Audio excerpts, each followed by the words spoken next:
फातिमा की रानी माँ, प्रभु यीशु की माँ, आसरा तू ही है माँ।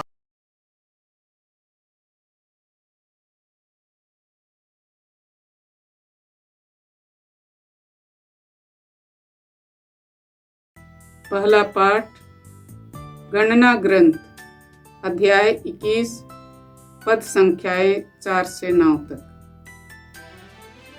जब किसी को सांप काटता था तो वह कांसे के सांप की ओर दृष्टि डालकर अच्छा हो जाता था। यात्रा करते करते लोगों का धैर्य टूट गया और वे यह कहते हुए ईश्वर और मूसा के विरुद्ध भुनभुनाने लगे, आप हमें मिस्र देश से निकालकर यहाँ मरुभूमि में मरने के लिए क्यों ले आए हैं? यहाँ ना तो रोटी मिलती है और ना पानी। हम इस रूखी सूखी भोजन से ऊब गए हैं। प्रभु ने लोगों के बीच विषैले सांप भेजे और उनके दंश से बहुत से इस्राएली मर गए। तब लोग मूसा के पास आए और बोले, हमने पाप किया, हम प्रभु के विरुद्ध और आपके विरुद्ध भुनभुनाए। प्रभु से प्रार्थना कीजिए कि वह हमारे बीच से सांप को हटा दे। मूसा ने जनता के लिए प्रभु से प्रार्थना की और प्रभु ने मूसा से कहा, कांसे का सांप बनवाओ और उसे डंडे पर लगाओ। जो सांप द्वारा काटा गया वह उसकी ओर दृष्टि डाले और वह अच्छा हो जाएगा। मूसा ने कांसे का सांप बनवाया और उसे डंडे पर लगा दिया। जब किसी को सांप काटता था तो वह कांसे के सांप की ओर दृष्टि डालकर अच्छा हो जाता था। प्रभु की वाणी। ईश्वर को धन्यवाद। भजन अनुवाक्य। हे प्रभु, मेरी प्रार्थना सुन, मेरी दुहाई तेरे पास पहुँचे। हे प्रभु, मेरी प्रार्थना सुन, मेरी दुहाई तेरे पास पहुँचे। हे प्रभु, मेरी प्रार्थना सुन, मेरी दुहाई तेरे पास पहुँचे। संकट के समय तू मुझसे अपना मुख ना छिपा। मैं तुझे पुकारता हूँ, तू झुककर शीघ्र ही मेरी सुन। अनुवाक्य। हे प्रभु, मेरी प्रार्थना सुन, मेरी दुहाई तेरे पास पहुँचे। हे प्रभु, मेरी प्रार्थना सुन, मेरी दुहाई तेरे पास पहुँचे। जब प्रभु सियोन का पुनर्निर्माण करेगा और अपनी संपूर्ण महिमा में प्रकट हो जाएगा, तब सभी राष्ट्र उसके नाम पर श्रद्धा रखेंगे और पृथ्वी के समस्त राजा उसके प्रताप के सामने झुकेंगे। वह दीन दुखियों की प्रार्थना सुनेगा, वह उनकी प्रार्थनाओं का तिरस्कार नहीं करेगा। अनुवाक्य। हे प्रभु, मेरी प्रार्थना सुन, मेरी दुहाई तेरे पास पहुँचे। हे प्रभु, मेरी प्रार्थना सुन, मेरी दुहाई तेरे पास पहुँचे। भावी पीढ़ी के लिए यह लिखा जाए ताकि नवीन राष्ट्र प्रभु की स्तुति करे। प्रभु ने अपने ऊंचे तथा पवित्र स्थान से झुककर देखा और स्वर्ग से पृथ्वी पर दृष्टि दौड़ाई, जिससे वह बंदियों की कराह सुने और मरने वालों को छुड़ा ले। अनुवाक्य। हे प्रभु, मेरी प्रार्थना सुन, मेरी दुहाई तेरे पास पहुँचे। हे प्रभु मेरी प्रार्थना सुन, मेरी दुहाई तेरे पास पहुँचे। जय घोष। बीज ईश्वर का वचन है, बोने वाला मसीह है। जो यह बीज पाता है वह सदा जीवित रहता है। प्रभु आप लोगों के साथ हो और आपकी आत्मा के साथ। संत योहन के अनुसार पवित्र सुसमाचार। हे प्रभु तेरी महिमा हो। अध्याय 8 और संख्याएं 21 से 30 तक। यीशु ने फरीसियों से कहा, मैं जा रहा हूँ, तुम लोग मुझे ढूंढोगे, किंतु तुम पाप की स्थिति में मर जाओगे। मैं जहाँ जा रहा हूँ तुम वहाँ नहीं आ सकते। इस पर यहूदियों ने कहा, कहीं यह आत्महत्या तो नहीं करेगा? यह तो कहता है, मैं जहाँ जा रहा हूँ तुम वहाँ नहीं आ सकते। यीशु ने उनसे कहा, तुम लोग नीचे के हो, मैं ऊपर का हूँ। तुम इस संसार के हो, मैं संसार का नहीं हूँ। इसलिए मैंने तुमसे कहा कि तुम पाप की स्थिति में मर जाओगे। यदि तुम विश्वास नहीं करते कि मैं वही हूँ तो तुम पाप की स्थिति में मर जाओगे। तब लोगों ने उनसे पूछा, आप कौन हैं? यीशु ने उत्तर दिया, इसके विषय में तुम लोगों से और क्या कहूँ? मैं तुम लोगों को बहुत सी बातों में दोषी ठहरा सकता हूँ, किंतु मैं संसार को वही बताता हूँ जो मैंने उससे सुना है जिसने मुझे भेजा है, क्योंकि वह सच्चा है। वे नहीं समझ रहे थे कि वह उनसे पिता के विषय में कह रहे हैं। इसलिए यीशु ने कहा, जब तुम लोग मानव पुत्र को ऊपर उठाओगे तो यह जान जाओगे कि मैं वही हूँ और मैं अपनी ओर से कुछ नहीं करता। मैं जो कुछ कहता हूँ वैसे ही कहता हूँ जैसे पिता ने मुझे सिखाया है। जिसने मुझको भेजा है वह मेरे साथ है।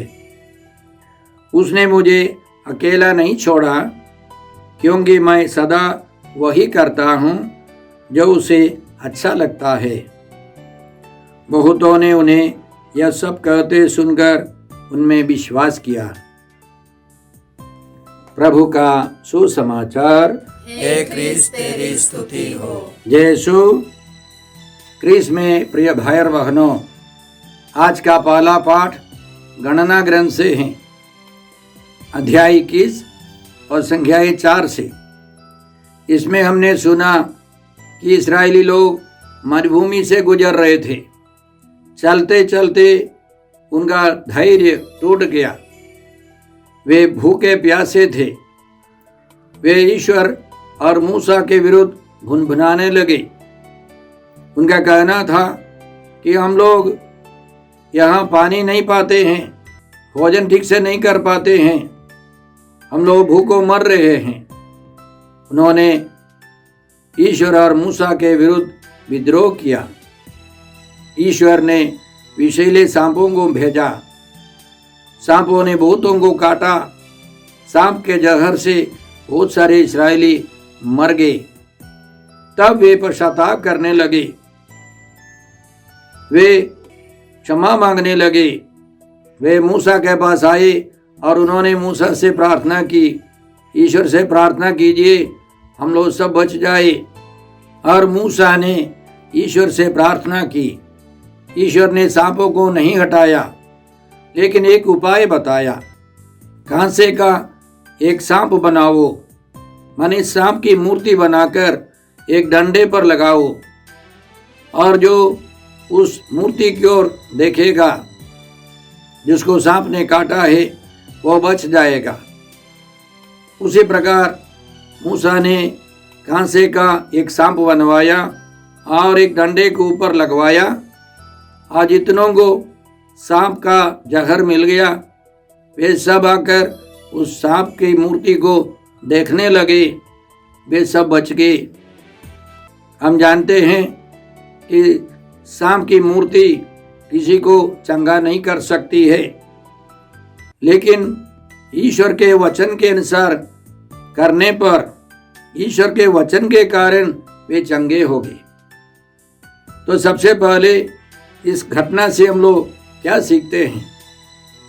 जब हम लोग अहंकारी हो जाते हैं, हम ईश्वर से दूर हो जाते हैं, अपनी इच्छा के अनुसार काम करने लगते हैं, तो हम लोग पत्थर के समान हैं। तो हम लोग ईश्वर से विद्रोह करने लगते हैं। लेकिन एक पराजय, एक बड़ी समस्या, एक कठिनाई आने पर या अनेक कठिनाइयों का सामना करने पर हम लोग विचलित हो जाते, नम्र हो जाते। उदाहरण के लिए कुछ साल पहले एक युवती जिसको माता पिता ने बहुत अच्छी तरह पढ़ाया, उसको अच्छी नौकरी मिल गई, लेकिन उसने माता पिता से झूठ बोल दिया, एक गैर ईसाई से फंसकर पापमय जीवन बिताने लगी। बाद में पता चला और उन्होंने बहुत दुखी होकर उस युवक से उसकी शादी कराई। शादी के बाद भी वो उद्दंड होकर चली गई। माँ ने उसको बताया, तुम कम से कम अपने भाई से माफ़ी मांगो। जाने के पहले वो तैयार नहीं थी। वो अहंकारी होकर अपने पति के साथ वो चली गई। कुछ साल के बाद वो विदेश गई और पढ़ाई करने के लिए। वहाँ एक भयंकर दुर्घटना में उसके हाथ पैर सब टूट गए। वो बेहोश होकर के पड़ी थी। उसको अस्पताल में ले जाकर ऑपरेशन कराया। जब वह होश में आई तो वह कहने लगी, मुझे पाप स्वीकार करना है। वह नम्र हो गई। अब हाथ पैर टूट गए, मृत्यु सामने है। उसको स्वर्ग और नरक की चिंता शुरू हो गई। वो डर के बोलने लगी, एक पुरोहित को बुलाकर लाइए, मुझे पाप स्वीकार करना है। हम सब ऐसे ही हैं। हम लोग अहंकारी होकर कुछ हद तक जा सकते, लेकिन विषम परिस्थिति आने पर हमको ईश्वर पर और दूसरों पर आश्रित रहना पड़ता है। जो ईश्वर से मूसा से विद्रोह करने वाले अब मूसा के सामने नम्र बनने लगे। यह हम सबों के जीवन की प्रक्रिया है। इसलिए समय समय पर संकट आना, समस्याएं आना हमारे लिए अच्छा है। ईश्वर उन सबों से भलाई निकाल देगा।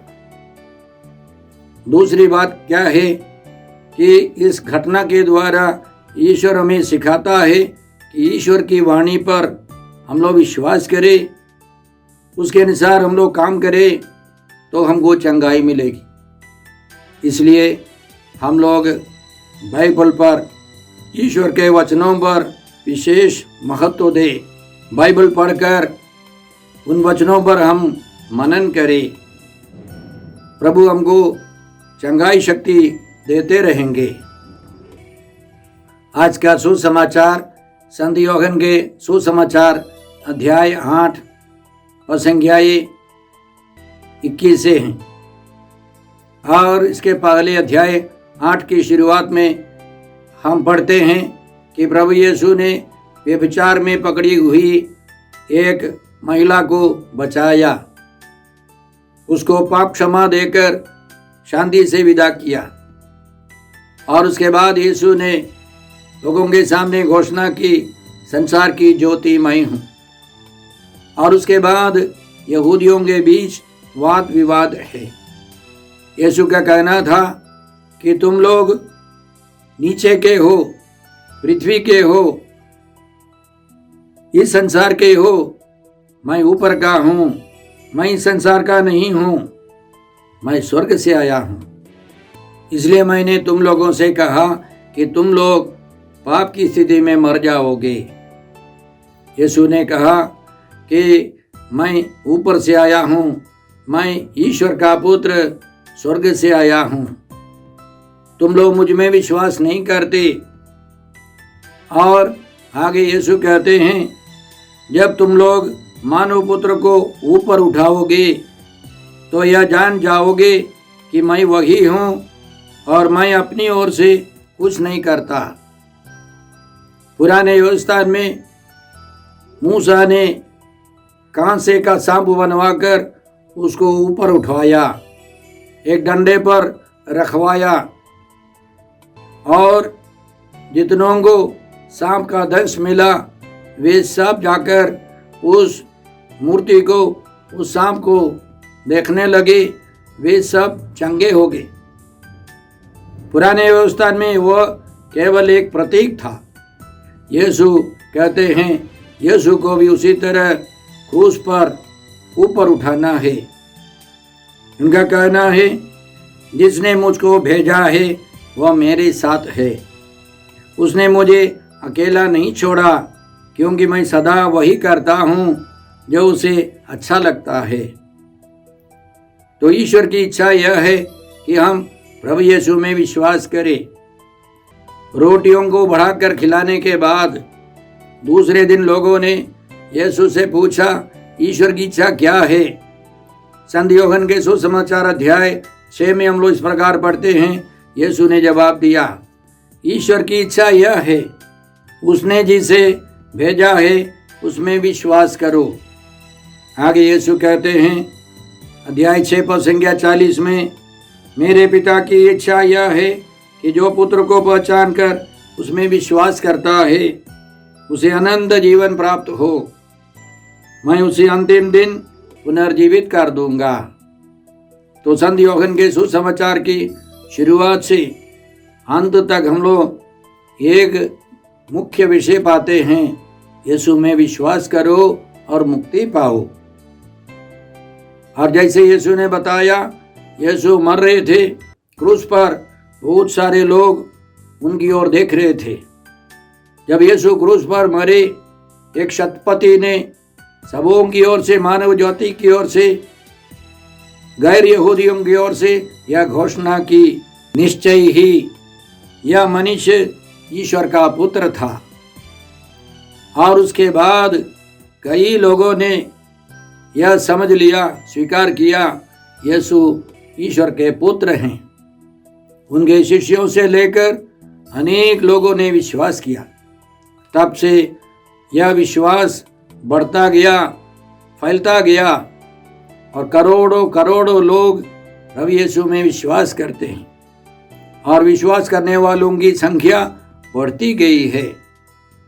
तो हम पिता ईश्वर को धन्यवाद देते हैं प्रभु यीशु के क्रूस मरण, पुनरुत्थान और स्वर्गारोहण के लिए। प्रभु यीशु इसके लिए आए और हम सबों को उस पर से अपनी ओर आकर्षित करते हैं। हम इस 40 काल के अंतिम दिनों में विशेष कृपा मांगते हैं कि हम क्रूसित प्रभु यीशु, पुनर्जीवित प्रभु यीशु में विश्वास करें और मुक्ति पाए। हे पिता ईश्वर, हे प्रभु यीशु, हे पवित्र आत्मा ईश्वर, आज के सारे पवित्र वचनों के लिए हम तुझे धन्यवाद देकर प्रार्थना करते हैं कि हम सब प्रभु यीशु के द्वारा पवित्र आत्मा की शक्ति से तेरी संतान का जीवन बिता सके। हम यह प्रार्थना करते हैं प्रभु क्रिस्त के द्वारा। हमारे प्रभु यीशु क्रिस्त की कृपा, ईश्वर का प्रेम और पवित्र आत्मा का साहचर्य आप सबों को प्राप्त हो। आमीन।